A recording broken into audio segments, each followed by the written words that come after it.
Assalamualaikum warahmatullahi wabarakatuh.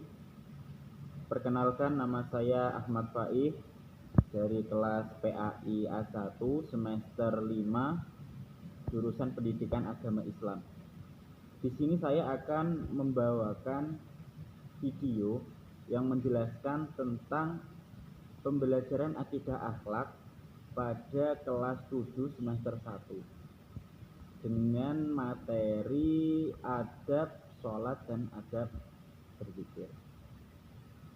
Yuk langsung saja kita masuk ke materinya. Oke ya teman-teman, kita masuk pada pembelajaran yaitu tentang adab sholat dan berzikir. Ya, kemarin kan kita telah menyinggung sedikit tentang sholat dan zikir. Ayo, siapa yang masih ingat tentang sholat dan zikir? Kemudian ada satu kata lagi di depan, yaitu adab. Apa itu adab? Yang tahu silahkan tunjuk jari. Adab sholat. Sholat adalah ibadah wajib bagi setiap muslim yang sudah akil balik dan berakal sehat. Jadi yang dinamakan akil balik itu adalah seorang muslim yang sudah berakal. Jadi kalau masih anak-anak itu masih belum wajib sholat, tetapi sudah wajib diajari sholat. Dan balik itu ada batasannya. Kalau laki-laki itu biasanya berumur 15 tahun. Kemudian untuk wanita itu umur 9 tahun. Dan biasanya kalau laki-laki itu dibarengi dengan mimpi basah, atau untuk wanita itu haid. Sedangkan hakikat dari sholat sendiri adalah bentuk komunikasi seorang hamba dengan Tuhannya. Jadi kan kita mempunyai Tuhan. Lah bagaimana cara kita berinteraksi dengan Tuhan? Yaitu dengan cara sholat. Jadi amal perbuatan seorang hamba besok pada saat hari kiamat yang ditanyakan paling awal itu adalah sholat. Gimana sholatnya? Kalau sholatnya baik, biasanya keseharian seseorang itu juga baik. Tetapi kalau sholatnya aja kadang-kadang main game dulu, kelupaan udah jam 3, wah belum sholat duhur, nanti aja nunggu asar mau habis diajak main temen, wah nggak jadi sholat kan. Biasanya nanti hidupnya itu ruwet banyak masalah gitu. Sedangkan adab itu sopan santun, terus tata krama, atau norma itu nilai dari suatu perbuatan, itu norma, atau aturan mengenai sopan santun yang didasarkan atas aturan agama, terutama agama Islam. Jadi kalau tata krama itu kan biasanya ciri khas orang-orang Jawa. Kalau ada orang-orang tua, kita harus ngomong amit, nyuwun sewu lah. Itu tata krama, lebih cenderung ke arah adat budaya Jawa. Kalau adab itu berasal dari bahasa Arab. Jadi ciri khasnya itu lebih condong ke agama Islam gitu. Adab sholat yang pertama adalah menjaga waktu dan batas-batasnya. Jadi kan setiap sholat kan punya batas waktu tersendiri. Kalau sholat subuh ya jam 4 lah. Terus batas waktunya mungkin sampai jam 5 lebih sedikit. Nah, kita kan paling sulit itu kan sholat subuh. Udah udaranya dingin, selimutan kan anget, wah nyaman banget gitu kan rasanya. Terus kemudian kalau duhur itu kan mulai jam setengah 12 nanti sampai jam 3. Dan paling pendek itu sholat maghrib. Sholat maghrib itu paling enggak cuma 1 jam. Jadi setiap sholat itu punya batas waktu tersendiri, dan adabnya kita itu harus menjaga sholat kita pada waktu yang telah ditentukan. Tapi kalau kita lupa gimana, Pak? Kalau kita lupa ya kita wajib mengqadha pada waktu setelahnya. Cepet-cepet diqadha. Nah, itu namanya menghormati waktu. Udah lupa gak sholat, nanti terus besoknya gak sholat lagi, nanti akhirnya kan gak sampai lunas kan pada hari itu. Itu namanya gak menghormati waktu. Sholatnya nanti akhirnya gak jadi sholat. Allah berfirman, maka celaka bagi orang-orang yang sholat, yaitu orang yang pada sholatnya lupa diri. Para ulama mengatakan lupa dalam ayat ini terutama masalah meneledorkan waktu sholat. Jadi penting sekali itu. Yang kedua, demikian pula tempat sholat dan sujud kita rapikan dari najis-najis yang ada. Singkirkan gambar, tulisan, atau apa saja yang mengganggu kekhusyuan sholat. Jadi kalau mau sholat ya sajadah, terus pakaiannya itu harus suci. Kemudian ya harus rapi, wangi lah. Masa kita sholat jamaah udah dempet-dempetan. Oh, kalau sekarang kan corona ya, jadi nggak begitu dempet. Kalau dulu kan dempet-dempetan, habis main bola langsung sholat jamaah di masjid, kan keringetan gitu kan, terus nggak ganti baju dulu, wah baunya masya Allah. Untuk yang ketiga, yaitu memakai pakaian yang terbaik saat panggilan sholat telah tiba. Rapi, santun, dan harum bagi laki-laki. Jadi kenapa kok wanita nggak boleh harum-harum? Karena nanti bisa menimbulkan fitnah. Wah, siapa itu? Udah wangi cantik banget. Wah, nanti kan kalau sholatnya kan nggak khusyuk. Kepikiran terus, wah bahaya. Dan menutup aurat secara sempurna. Allah berfirman, hai anak Adam, pakailah pakaianmu yang indah di setiap memasuki masjid. Jadi kalau kita pergi shopping ke mall aja pakai pakaian yang paling baik, masa kita menghadap Allah pakai pakaian seadanya, pakaian main kita pakai sholat, kan ya nggak pantas gitu ya. Terus yang keempat, menyesal serta bersedih jika tidak dapat menikmati sholat dengan baik dan sempurna. Jadi sholat itu merupakan kebutuhan bagi setiap muslim. Yang namanya orang butuh itu kan ketika mendapatkan sesuatu yang ia butuhkan, pasti kan bahagia. Nah, ketika seseorang menganggap sholat itu sebagai suatu perintah paksaan, kalau nggak sholat nanti nggak dapat uang jajan, jadi sholatnya itu ya sholat sekedar syarat aja gitu, nggak dapat menikmati sholatnya nggak khusyuk. Wah, saya sholat biar dapat uang jajan, kalau nggak sholat nanti saya nggak jajan. Wah, nggak baik itu.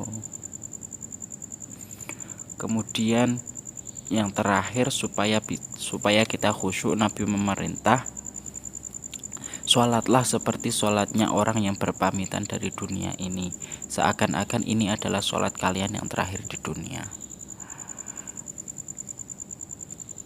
Biar apa? Biar kita khusyuk, biar kita menikmati detik demi detik dalam sholat. Namanya sholat terakhir kan sholat yang begitu terkenang gitu loh. Sama halnya ketika kamu kan nggak pernah ke Dufan ya, nggak pernah ke Ancol, terus kamu bisa liburan ke Ancol. Nah, pada jam 5 kan udah jam balik, jam 5 udah jam balik, terus jam 3 kamu keinget, wah nanti jam 5 udah balik, jalan-jalan nikmati pemandangan. Jadi kan bisa itu lebih bisa menikmati, lebih enjoy. Wah, nanti jam 5 balik udah nggak bisa ke Dufan lagi. Wah, kan gitu. Jadi begitu terkenang itu loh pada saat-saat terakhir. Oke, kemudian adab zikir. Jadi zikir itu menurut bahasa berarti ingat. Yang namanya sholat itu dalam arti bahasa itu doa. Jadi doa itu dikumpulkan dalam sholat. Seperti hanya kamu duduk di antara dua sujud,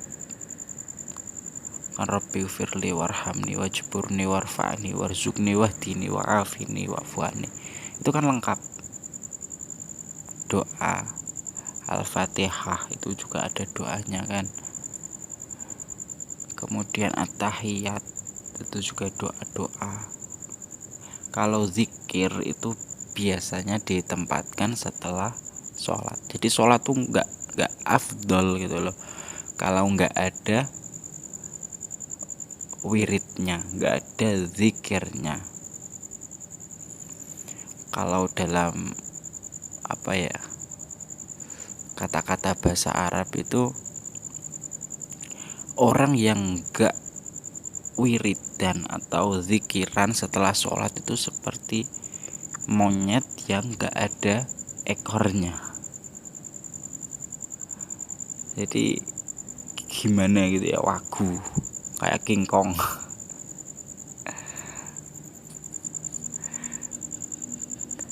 Dalam hal ini yang dimaksud adalah mengingat Allah dengan melafalkan kalimat-kalimat thayyibah seperti yang diajarkan oleh Rasulullah SAW dan para sahabat dan orang-orang soleh sebelum kita. Jadi zikir-zikir itu kan ada orang yang mengatakan, kenapa toh kok habis sholat zikir? Nggak ada dalilnya, nggak ada apa-apanya. Masa Nabi mengajarkan gitu?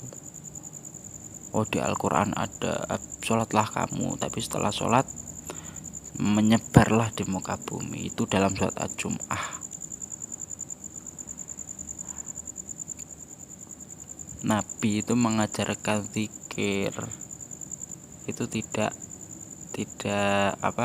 dalam waktu sholat saja. Seperti zikir yang subhanallah 30 kali itu, alhamdulillah 30 kali. Itu zikir yang diajarkan Rasulullah kepada putrinya ketika mendapat budak. Nabi itu mendapat budak banyak setelah menang perang, kemudian dapat budak. Dan putrinya Siti Fatimah, putrinya Nabi, itu sederhana sekali hidupnya. mencuci pakaian tuh masih mencuci sendiri pakai tangan sehingga tangannya tuh kasar. Kemudian sama suaminya Sayyidina Ali itu bertanya kepada Fatimah, kenapa kamu tidak minta budak saja kepada ayahmu sehingga kamu tidak kangelan, tidak rekoso seperti sekarang. Kemudian Sayyidah Fatimah bilang ke ayahnya Nabi Muhammad, ayahku gini, ceritain semua. Apakah engkau mau memberikanku beberapa budak gitu. Terus Rasulullah menjawab, ya Fatimah, apakah kamu mau aku ajarkan sesuatu yang lebih baik dari itu? Mau, ayah. Ketika kamu habis melakukan semua yang melelahkan itu, sebelum kamu tidur, ucaplah Subhanallah 30 kali, Alhamdulillah 33 kali. 33 kali. Kemudian Allah Akbar 33 kali. Dan sebelumnya itu juga melafalkan ayat kursi. Maka kamu lebih baik daripada mendapatkan budak ini. Gitu. Dalam Al-Quran disebutkan wadhkur rabbaka fi nafsika tadarru'an wa khifah wa dunal jahri minal qawli bil ghuduwi wal aswal wa la takum minal ghafilin. Dan sebutlah nama Tuhanmu pada dirimu tadarru'an, dengan lemah lembut, wa khifah, dan dengan suara yang tidak nyaring, tidak bengak-bengok, wa dunal jahri minal qawli bil ghuduwi wal aswal wa la takum minal ghafilin, yaitu berzikirlah, menyebut nama Tuhanmu dengan cara-cara yang baik, wala takum minal ghafilin, dan janganlah kamu termasuk orang-orang yang lalai. Lah, bagaimana cara kita menyikapi agar tidak lalai, tidak lupa? Yaitu dengan mengingat-ingat terus, melafal-lafalkan terus. Contoh ketika kamu menyukai Siti, maka kamu akan terus memikirkan si Siti kan, tidak memikirkan yang lain. Tapi jika kamu sudah memikirkan yang lain, kamu akan lupa pada Siti gitu. Seperti itulah cara agar tidak lupa, ya diingat-ingat terus, diucapkan terus. Jadi fungsi utama zikir itu gitu, agar kita tidak lupa kalau kita punya Tuhan.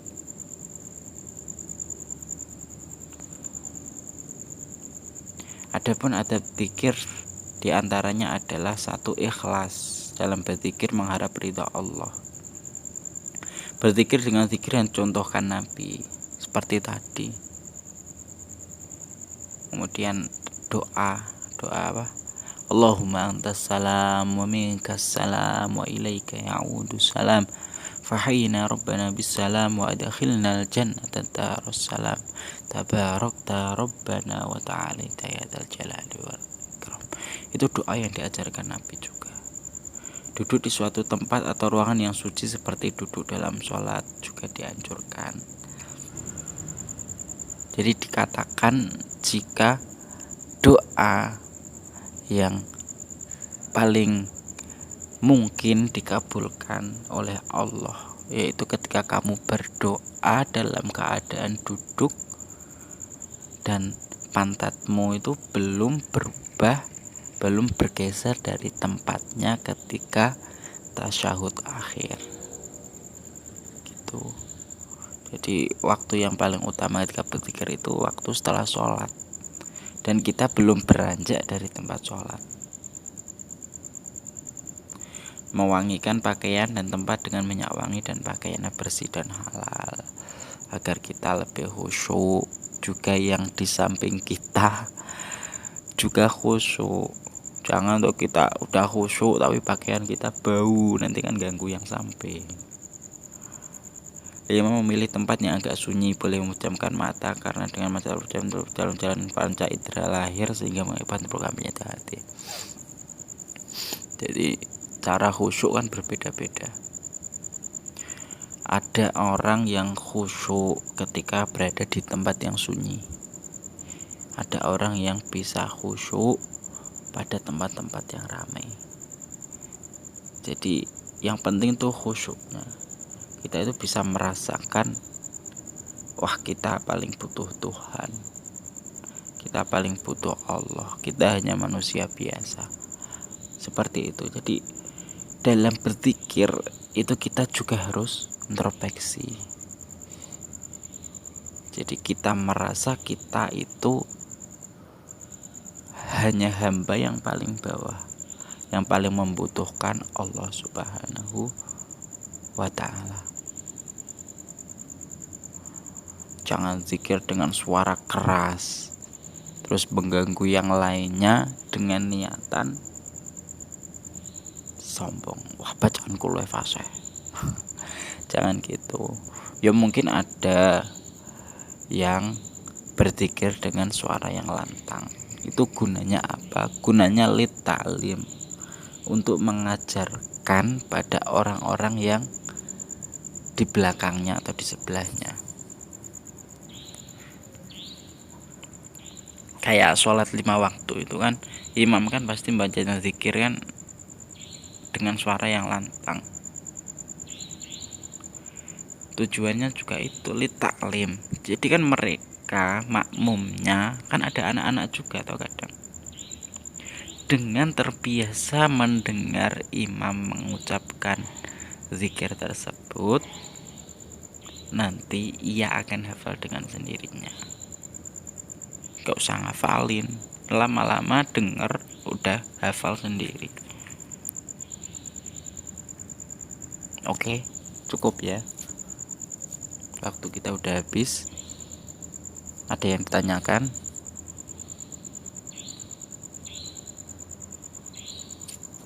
Kalau tidak, saya cukupkan sekian. Semoga bermanfaat. Saya akhiri. Wabillahi taufiq wal hidayah. Assalamualaikum warahmatullahi wabarakatuh.